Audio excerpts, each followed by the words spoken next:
तुला राशि वालों, नमस्कार दोस्तों, आप सभी को बहुत बहुत स्वागत है। खतरे की घंटी बजने वाला है और इस बार मामला इतना साधारण नहीं है। दोपहर 2:50 बजे आपके मोबाइल की घंटी अगर अचानक बजती है तो कुछ सेकंड के लिए रुक जाइएगा, क्योंकि हो सकता है उस समय आने वाली कॉल आपके किसी ऐसी खबर का दरवाज़ा खोल दे जिसके बारे में आपने सोचा भी नहीं होगा। ध्यान रखिए, यहाँ बात केवल एक फ़ोन कॉल की नहीं बल्कि उस संकेत की है जो पिछले कुछ समय से आपके आसपास की परिस्थितियाँ में धीरे धीरे बन रहा है। कुछ लोग जीवन में अचानक ऐसी स्थिति बन सकती है जहाँ एक फ़ोन, एक मैसेज या किसी व्यक्ति की अचानक संपर्क पूरे माहौल को बदल दे। इसीलिए आज आपको हर आवाज़, हर सूचना और हर अचानक होने वाली घटना को थोड़ी सावधानी से देखना होगा। हो सकता है आपका मोबाइल आपके पास रखा हो और अचानक स्क्रीन चमक उठे, घंटी बजने लगे और स्क्रीन पर ऐसा नंबर दिखाई दे जिसके देखकर आपके मन में पहला सवाल यही आए कि आखिर इस समय इतना फ़ोन क्यों आया। अगर ऐसा होता है तो घबराइए मत, लेकिन बिना सोचे फ़ोन पर किसी निजी जानकारी भी मत दीजिए, क्योंकि डरावनी बात हमेशा वही नहीं होता जो दिखाई देती है। कभी कभी डरावनी बात वह होती है जिसका कारण हमें तुरंत समझ में नहीं आता। आज का यह संकेत भी कुछ ऐसे ही रहस्यमय है, खासकर दोपहर के आसपास हो। अपने मोबाइल पर आने वाली कॉल, एक संदेश ध्यान रखिए, किसी पुराने व्यक्ति का अचानक संपर्क, किसी रुके हुए काम की सूचना, परिवार से जुड़ी कोई बात, किसी विवाद से संबंधित खबर या लंबे समय से इंतजार की जा रही है, अचानक आपके सामने आ सकती है। और अगर उस समय में कोई ऐसी व्यक्ति पहले बेचैन या परेशान दिखाई दे रहा हो तो उसकी बात को नज़रअंदाज मत कीजिए। हो सकता है वह भी किसी ऐसी बात का इंतज़ार कर रहा हो जिसे आपने अभी तक किसी खुलकर नहीं बताया। लेकिन सबसे बड़ा सवाल यही है दोस्तों कि आखिर यह घंटी किसके लिए बजने वाली है, कौन फ़ोन करेगा और कौन दूसरी तरफ कौन होगा, और इस महत्वपूर्ण बात का उस कॉल को उठाने के बाद आपके सामने कौन सी बात आने वाली है। यही वह हिस्सा है जिसे समझना ज़रूरी है, क्योंकि कई बार एक अनजान नंबर सामान्य लगता है, लेकिन बातचीत आगे बढ़ने का पता चलता है कि सामने किसी पुराने मामले, किसी रुके हुए काम, किसी ज़रूरी सूचना।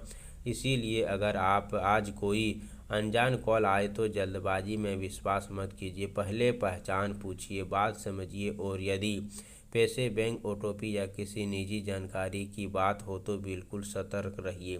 आज का डर इसी बात का नहीं है कि फ़ोन आएगा, बल्कि डर इस बात का है कि फ़ोन आने के बाद अपनी भावनाओं में बहकर कोई गलत फैसला न ले बैठे।